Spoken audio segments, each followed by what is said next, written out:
Hello welcome back to our channel. इस video में जल्दी से मैं तुम्हें बताता हूँ, अगर तुम अब स्टार्ट कर रहे हो प्रिपरेशन तो 6 मंथ्स में तुम्हारी स्ट्रैटेजी और पूरा गेम प्लान क्या होना चाहिए। तो अगर तुम्हारे पास 6 मंथ से मतलब नवंबर से लेके अप्रैल तक, राइट, तो मैं चाहता हूँ कि फर्स्ट 3 मंथ्स में हम सिलेबस कंप्लीशन पे ध्यान दें। पर्सनल मेंटरशिप में भी मैंने यही चीज़ सजेस्ट करी, मैं तुमको भी यही करूँगा। फर्स्ट 3 मंथ्स में सिलेबस कंप्लीशन क्यों करना है, क्योंकि बहुत सारे कोचिंग मैंने देखा वो ये मिस्टेक करते हैं, वो सिलेबस कंप्लीशन को ख़त्म करने के लिए फेब्रवरी मार्च तक का टाइम लेते हैं। अब एक बात बताओ, अगर कोई बच्चा फेब्रवरी मार्च तक अपना सिलेबस ख़त्म कर रहा है तो दोबारा सिलेबस कब करेगा, बैकलॉग्स कब करेगा, मॉक टेस्ट कब लगाएगा, एनसीईआरटी डायसेक्शन कब करेगा, एनालिसिस कब करेगा, बहुत सारी चीज़ें होती है। तो मेरा ओवरव्यू क्या रहेगा, 3 मंथ्स में सिलेबस कंप्लीशन विद एनसीईआरटी, ठीक है। फेब्रवरी के महीने में एनसीईआरटी डायसेक्शन होगा एंड मॉक टेस्ट का एनालिसिस होगा। मॉक टेस्ट का एनालिसिस कैसे करना है सब वीडियो में तुम्हें बताऊंगा। मार्च में हम करेंगे दोबारा सिलेबस कंप्लीट। अब तुम कहोगे भैया एक महीने में पूरा सिलेबस कैसे, तो हम इस सिलेबस कंप्लीशन में ध्यान देंगे उन चीज़ों में जो एक्चुअली नीट में आती हैं। तो सेलेक्टिव सिलेबस कंप्लीशन होगा और ये तुम्हारे हिसाब से पर्सनलाइज्ड होगा, ठीक है। इसके साथ साथ पीवाईक्यू एनालिसिस होगा। अप्रैल में PYQ, NCERT and mock test, इन चीज़ों पे हम फोकस करेंगे। अब तुम्हें ओवरव्यू समझ आ गया। मई में तो नीट का एग्ज़ाम हो गई। अब आते हैं सबसे पहले टॉपिक पे कि नवंबर, दिसंबर, जनवरी, अगर हमारे पास ये 3 मंथ्स हैं तो इसमें हम कैसे सिलेबस कंप्लीट करेंगे और कैसे एनसीईआरटी कवरेज करेंगे, ठीक है। मैं तुम्हें रिसोर्सेज भी बताऊंगा कौन से तुम यूज़ कर सकते हो फ्री ऑफ कॉस्ट। अब देखो, नवंबर, दिसंबर, जनवरी में सबसे पहले हमने अपना सिलेबस ऑलरेडी कंप्लीट करा दिया यूट्यूब में फॉर फ्री। शिफ्ट बैच हमने लॉन्च किया था, उसकी सारी वीडियोस तुम्हें प्लेलिस्ट में जाके मिल जाएंगी। तो फ्री रिसोर्सेज क्या है मैं तुम्हें बता देता हूँ। You don't have to pay anything to it and I am ensuring कि यहाँ पे एक लेवल, एक क्वालिटी मेंटेन रहे, ठीक है। जो जो लेक्चर से लिए गए नीट के टॉपर्स के थ्रू लिए गए हैं, सारी स्ट्रैटेजी डिस्कस हुई है। तो सबसे पहली चीज़, अगर तुम्हें सिलेबस कंप्लीशन पे ध्यान देना है तो हमने सारे लेक्चर्स बना रखे हैं यूट्यूब में। प्लेलिस्ट में जाओगे हमारे चैनल की, तुम्हें प्लेलिस्ट सेगमेंटेड मिल जाएगी। Class 12th bio, class 11th bio, physical, inorganic, organic chemistry, इस हिसाब से, ठीक है। क्वेश्चन प्रैक्टिस भी है, थ्योरी भी है। नोट्स, अगर हैंडमेड नोट्स चाहिए या फ्री लेक्चर के नोट्स चाहिए तो तुम हमारे ऐप में फ्री मटेरियल में जाके डाउनलोड कर सकते हो। DPPs, question practice free material में मिल जाएगा। मॉक टेस्ट हम हर 15 डेज़ में फ्री मॉक टेस्ट लेते हैं हर बच्चे के लिए। हम वो mock test gradually part syllabus से फुल सिलेबस की तरफ ले जा रहे हैं, वो सब हमारे ऐप के फ्री मटेरियल में तुम्हें मिल जाएगा, ठीक है। अब आ जाते हैं एनसीईआरटी कवरेज में। तो बायो की एनसीईआरटी में क्या क्या तुम्हें करना होता है पहले ये समझो। तुम्हें सारी टेबल्स करनी होती है, डायग्राम्स करनी होती है, समरी करनी होती है। बायो की एनसीईआरटी की summary is very important and बहुत बच्चे उसको मिस आउट कर जाते हैं। ऐसा नहीं करना है, क्योंकि आजकल तुमने देखा है assertion, reason, statement based questions बढ़ गए जो समरी से उठाए जाते हैं, राइट। इसके अलावा साइंटिस्ट एंड एग्जाम्पल्स, एग्जाम्पल करने का एक तरीका होता है, वो भी इस वीडियो के एंड में तुम्हें मैं समझाऊंगा। लेकिन ये सारी चीज़ें अगर तुम्हें लगता है कि थोड़ी सी टफ हो रही है भैया एनसीईआरटी से कैसे होगी, तो हमने अपनी खुद की हैंडबुक निकाली थी, ठीक है। काफ़ी पतली है, 80 समथिंग पेजेस की, और इसके अंदर सारे हमने लाइक हैंडमेड नोट्स वगैरह किए थे। तो इस तरीके से तुम इसको भी अवेल कर सकते हो, ठीक है। पेपर यहीं से आएगा तो इस तरीके से मैंने इसको डिज़ाइन किया है, ठीक है। अब आ जाते हैं सिलेबस कंप्लीशन कैसे करना है। तो सिलेबस कंप्लीशन कैसे करने को ना, मैंने देखो बायो बहुत बच्चों का हो जाता है, उन्हें समझ आ जाता है कि भैया बायो मैं कर लूँगा, फिजिक्स केमिस्ट्री में दिक्कत आती है। तो मैं बताता हूँ सबसे पहले फिजिक्स में सिलेबस कंप्लीशन से मेरा क्या मतलब है और किस तरीके से तुम सिलेबस को इस तरीके से कंप्लीट कर पाओ कि तुम्हारा कुछ बैकलॉग भी ना आए ज़्यादा। तुम वो चीज़ें पहले करो जो पेपर में पूछी जाती हैं, और फिजिक्स को इस तरीके से लेके चलो कि तुम्हारा कॉन्फिडेंस बिल्ड होता रहे। बहुत बच्चों को कॉन्फिडेंस नहीं आता फिजिक्स में। अब देखो, सबसे पहली चीज़ क्या करना है, बिल्कुल स्क्रैच से। अगर तुम्हारे पास अभी पेन पेपर नहीं है तो मैं सजेस्ट करूँगा वीडियो को पॉज करो, या फिर ये स्क्रीनशॉट ले लेना, या जो भी है पॉज करो, लिख लो, ठीक है। कोई भी चैप्टर खोलो, कोई भी फिजिक्स का जो टफेस्ट चैप्टर तुम्हें लगता है उसको ओपन करो, ठीक है। प्रेफरेबली एनसीईआरटी से करना। उसके बाद सारे फार्मूला, तुम्हें वहाँ जितने फार्मूला दिख रहे हैं सारे फार्मूला नोट डाउन करो। अगर तुम एनसीईआरटी से नहीं पढ़ते हो, किसी और साइड बुक से पढ़ते हो, कोई बात नहीं, एक फार्मूला टेबल तुम्हारे पास होनी चाहिए, एक फार्मूला शीट होनी चाहिए जिसमें तुम्हारे सारे फार्मूला लिखे हुए हैं। Number 1 step has to be सारे फार्मूला लिखो, and number 2 has to be उन फार्मूला को रटो, ठीक है। देखो, फिजिक्स में 2 टाइप की मिस्टेक्स होती हैं पेपर में। एक होती है ग्रेव मिस्टेक, एक होती है सिली मिस्टेक। ग्रेव मिस्टेक मतलब गहरी मिस्टेक। अगर तुम्हें फॉर्मूला ही याद नहीं है तो क्वेश्चन कैसे आगे प्रोग्रेस होगा, राइट। एंड फिजिक्स में 99% क्वेश्चन ऐसे होते हैं जो फॉर्मूला डिराइव्ड होते हैं, थ्योरेटिकल क्वेश्चन थोड़े से कम आते हैं। तो सारे फॉर्मूले रटो, घिस घिस के रटो, सारे फॉर्मूले के टाइप रटो। अब देखो, बहुत सारे बच्चे क्या करते हैं, रोटेशनल मोशन हो गया, एमआई हो गया, है ना, मोमेंट ऑफ इनर्शिया। इन सारे टॉपिक्स एंड चैप्टर्स में बहुत बच्चों को प्रॉब्लम आती है, क्योंकि वो जिन कोचिंग में जाते हैं वो क्या करते हैं, वो आपको एक लंबी चौड़ी सी टेबल दे देंगे जिसमें रिंग हो गया, सर्कल हो गया, स्फेयर हो गया, हर एक अलग अलग विचित्र टाइप के शेप्स का अलग अलग एमआई उन्होंने लिखा होता है, और वो बोलते हैं इसको रटो। ऐसी चीज़ें करने की ज़रूरत नहीं है। मेरा मतलब ये नहीं है कि तुम्हें ये सब रटना है, मेरा मतलब है तुम बेसिक फार्मूला रटो, एंड तुम ये रट लो कि इस फार्मूले से तुम बाकी फार्मूले डिराइव कैसे कर सकते हो। एमआई में तुम्हें याद होगा परपेंडिकुलर और वैसे थ्योरम्स होते हैं, right, parallel axis theorem, perpendicular theorem, तो ये सब चीज़ें याद करो तुम, ताकि तुम एक चीज़ को रटो और उससे बाकी चीज़ क्विकली डिराइव कर सको। क्योंकि देखो, या तो तुम बहुत अच्छे हो रटने में, तो ये सारे फॉर्मूले रट लिए, कहीं भी कन्फ्यूजन नहीं आ रही। अगर तुम्हें लगता है कन्फ्यूजन आती है तो इसमें टाइम वेस्ट करने से अच्छा इस अप्रोच को लेके चलो, ठीक है। फिर क्या करना है, third step has to be lectures. Lecture मैं सजेस्ट करूँगा 2x की स्पीड में देखो, और मेरा पर्सनल सजेशन है ये, पहली बात, कोई भी ऐसा लेक्चर मत देखो जो 7 से 10 घंटे का है। तुम्हारे पास इतना टाइम नहीं है कि तुम 7 से 10 घंटे बैठ के एक लेक्चर देखो। पहली बात तो इतनी सिटिंग हैबिट किसी की नहीं होती है कि 7 घंटे 8 घंटे लगातार फुल फोकस के साथ लेक्चर देख सके। दूसरी चीज़, लेक्चर देखना, ऐसा कोई मूवी तो चल नहीं रही है जो तुम चुपचाप बस ऐसे बैठ के लेक्चर देख रहे हो। You need to write down stuff यार, तुम लिखो, तुम लेक्चर से क्या समझ रहे हो, क्या उसने सिखाया, ट्रिक्स क्या सिखाई, एवरीथिंग। एक चैप्टर का लेक्चर ऐसा भी नहीं होना चाहिए कि एक चैप्टर को ख़त्म करने के लिए 15-20 लेक्चर लग रहे हैं, ठीक है। मेरा पर्सनल सजेशन है, मुझे ऐसा लगता है कि लेक्चर्स पे तुम उतने हैबिचुअल मत बनो। You don't actually need lectures.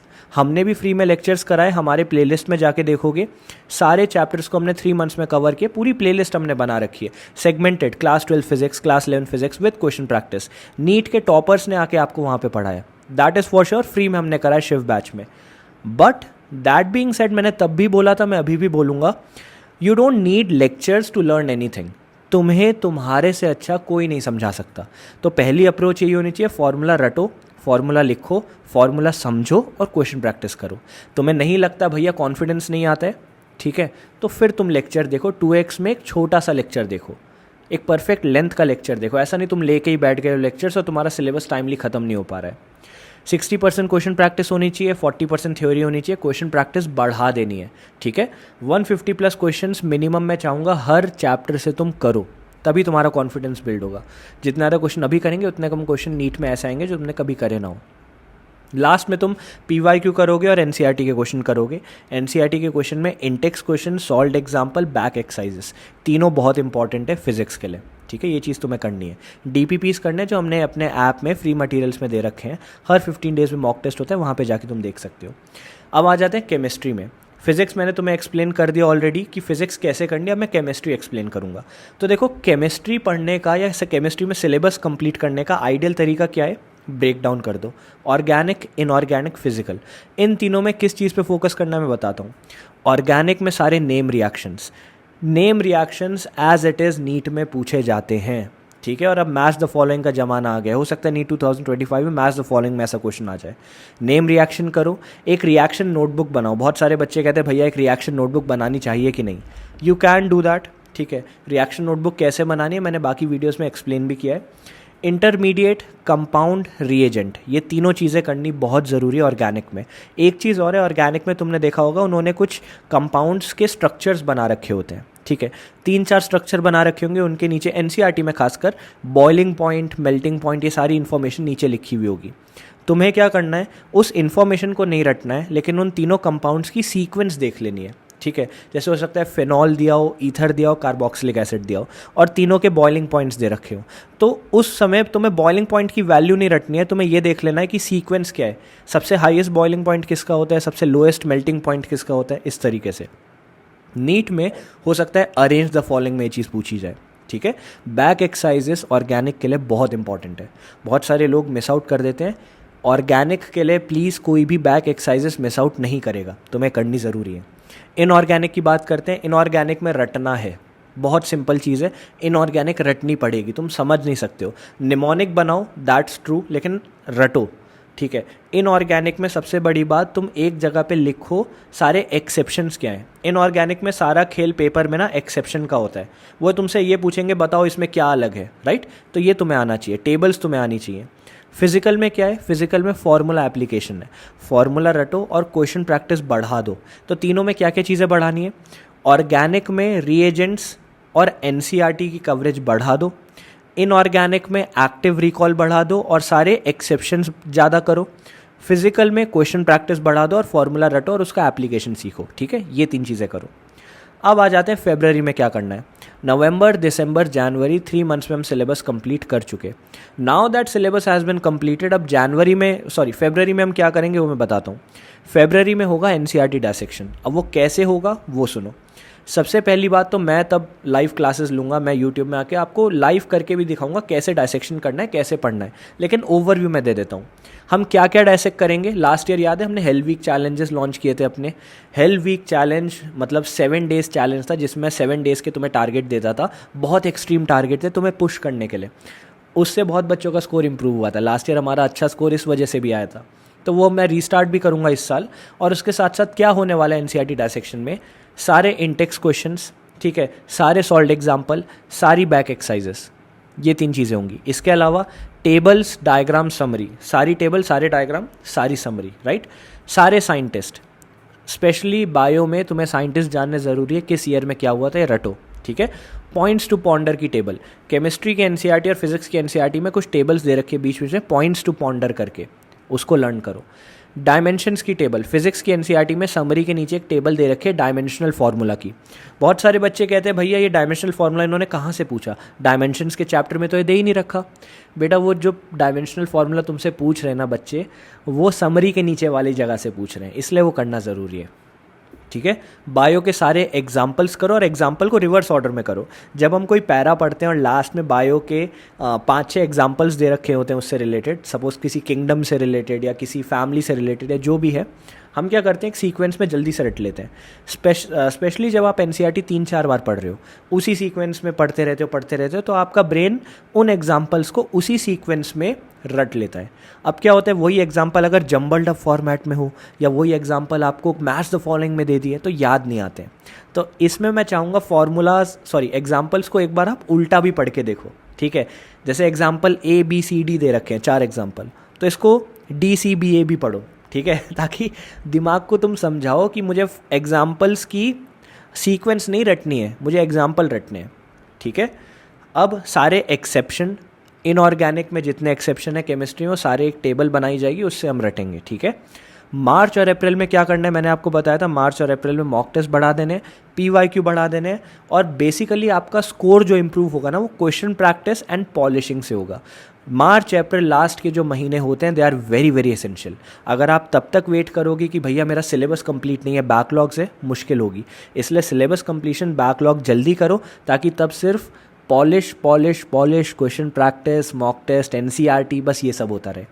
मैं नहीं चाहता मेरा कोई भी बच्चा नीट से 2 महीने पहले पैनिक हो कि भैया सिलेबस कंप्लीट नहीं हो रहा है, ठीक है। Syllabus completion is the least of your problem, उसको हटाओ। तुम्हारा फोकस होना चाहिए भैया स्कोर 650 से 680 कैसे ले जाए, या 680 से 700 प्लस कैसे ले जाए, ठीक है। इस साल मैंने बोला है हम लोग एम्स का एम करके चलेंगे। लास्ट ईयर हमारा गवर्नमेंट कॉलेज का एम था, इस साल एम्स का एम करेंगे, ठीक है। अब आ जाते हैं मॉक टेस्ट का एनालिसिस कैसे करना है। बहुत बच्चे पूछते हैं, तो क्विकली मैं आपको एक्सप्लेन कर देता हूँ। पहली चीज़, मैं ना तुम्हें टॉपिक्स बताऊंगा एक मॉक टेस्ट के एनालिसिस में क्या क्या चीज़ें तुम्हें चेकलिस्ट बनानी पड़ती है। सबसे पहली, हाउ मच यू स्कोर्ड, ठीक है, तुम्हारा स्कोर कितना है। बहुत बेसिक बात है भैया, ठीक है, स्कोर तो दिख ही जाता है। फिजिक्स, केमिस्ट्री, बायो में तुम्हारा स्कोर कितना आया। मैं नहीं चाहता किसी भी मॉक टेस्ट में तुम्हारा स्कोर बायो में 300 से बिलो गिरे इनिशियली, एंड लेटर स्टेजेस में 340 से नीचे गिरे, ठीक है। बायो में 340 से नीचे कभी मत जाओ, नहीं तो फिजिक्स केमिस्ट्री में तुम्हें दिक्कत आ जाएगी, ठीक है। सेकंड चीज़, टाइम टेकन, बायो के लिए तुमने कितना टाइम लगाया। बहुत सारे लोग कहते हैं बायो को पहले करो, मैं कभी ये नहीं कहूँगा बायो पहले करो, सीक्वेंस तुम्हारे ऊपर है। कुछ लोग प्रेफर करते हैं बायो पहले जल्दी से कर ली 45-30 मिनट्स में, 30 मिनट्स में। मैं ये भी नहीं कहता 30 मिनट्स में करो, लेकिन मैं ये ज़रूर कहूँगा 1 घंटा मत लगाओ बायो के लिए, ठीक है। 45 minutes is a sweet spot, अगर तब हो पाए बहुत अच्छी बात है। अगर तुम्हें बायो पहले करनी है, गो फॉर इट। अगर तुम्हें लगता है नहीं भैया बायो लास्ट में करूँगा, तुम्हारी मर्जी है। अब ये तुम कैसे पता करोगे, अगर तुम नीट के लिए ये छोड़ दोगे कि भाई नीट के एग्ज़ाम में जो सही लगा वो करूँगा, तो गलत बात है। ट्रायल एंड एरर होता है ना। अगर तुम्हें लगता है बायो बाद में करने से क्या पता भैया स्कोर इंप्रूव हो, अगर 1% चांस भी है कि ऐसा हो जाए, तो तुम मॉक टेस्ट में ट्राई करो, नीट के लिए क्यों छोड़ रहे हो। इसलिए ज़्यादा से ज़्यादा मॉक टेस्ट लगाने ताकि तुम ये चीज़ें ट्राई आउट कर सको, ठीक है। टाइम कितना लगा, 45 मिनट से ज़्यादा मत लगाओ बायो, मैं ये सजेस्ट करूँगा। क्वेश्चंस डन रॉन्ग, जो क्वेश्चन तुम्हारे गलत हुए, क्या वो ग्रेव मिस्टेक की वजह से हुए, सिली मिस्टेक हुई। ग्रेव मिस्टेक होती है जो भारी मिस्टेक होती है, जैसे मैंने स्टार्टिंग में वीडियो के बताया था ना कि फिजिक्स में तुम्हें फार्मूला ही नहीं आया, तो भाई ये बहुत भारी मिस्टेक है, तुम्हें फार्मूला ही नहीं आता था। सिली मिस्टेक वो होती है जो तुम्हारी सिली मिस्टेक हो गई, 2 की जगह 3 लिख दिया, ठीक है, कुछ प्लस की जगह माइनस हो गया, कुछ ऐसे मतलब कैलकुलेशन मिस्टेक वगैरह हो गई। तो देखो अगर सिली मिस्टेक है प्रैक्टिस से हट सकती है, ग्रेव मिस्टेक है वो चैप्टर दोबारा जाके पढ़ो, ठीक है। अब आ जाते हैं क्वेश्चन डन करेक्टली, ये ज़्यादा इंपॉर्टेंट पार्ट है किसी भी पेपर को एनालाइज करने का। बहुत बच्चे रियलाइज़ नहीं करते हैं। बच्चे क्या करते हैं, क्वेश्चन पेपर्स को एनालाइज करने के लिए जो क्वेश्चन गलत हुए सिर्फ उनको देखते हैं। दिस इज़ रॉन्ग यार, जो क्वेश्चन सही हुआ उनको भी तो देखो। भाई अगर तुम्हारा कोई क्वेश्चन सही हुआ है लेकिन वो तुक्का मार के सही हुआ है, तो क्या गारंटी है वो अगली बार दोबारा सही होगा। या अगर कोई क्वेश्चन तुमने एलिमिनेशन से सही किया है, तो भाई एलिमिनेशन तुम क्यों कर पाए, क्योंकि जो 3 तुम्हारे ऑप्शंस थे जो तुमने एलिमिनेट किए वो उससे मैच नहीं हो रहे थे। व्हाट इफ तुम्हें नेक्स्ट टाइम कोई और टाइप के ऑप्शंस दे दिए जो और कंफ्यूजिंग हो, तब तुम क्या करोगे, राइट। तो अगर तुमने एलिमिनेट किया है, अगर तुमने तुक्का लगाया, प्लीज़ उस क्वेश्चन को दोबारा जाके देखो, तुम्हें वो ढंग से नहीं आता था। अगर तुम्हें एक्चुअली सारे स्टेप आते थे करने, तुम्हें बेसिक से पूरा क्वेश्चन आता था फॉर्म करना, क्लिक कर गया था क्वेश्चन देखते ही अच्छा है तो मैंने कर रखा है, तभी आगे बढ़ो, ठीक है। इस तरीके से एनालिसिस करना बहुत ज़रूरी है। पर्सनल मेंटरशिप में बच्चों को इस तरीके से एनालिसिस करवा रहा हूँ, ठीक है। ये करो प्लीज़। अगर तुम सही मान के आगे चल दोगे क्वेश्चन, भैया सही हो गया क्या फ़र्क पड़ता है, नीट में भारी पड़ेगा, ठीक है।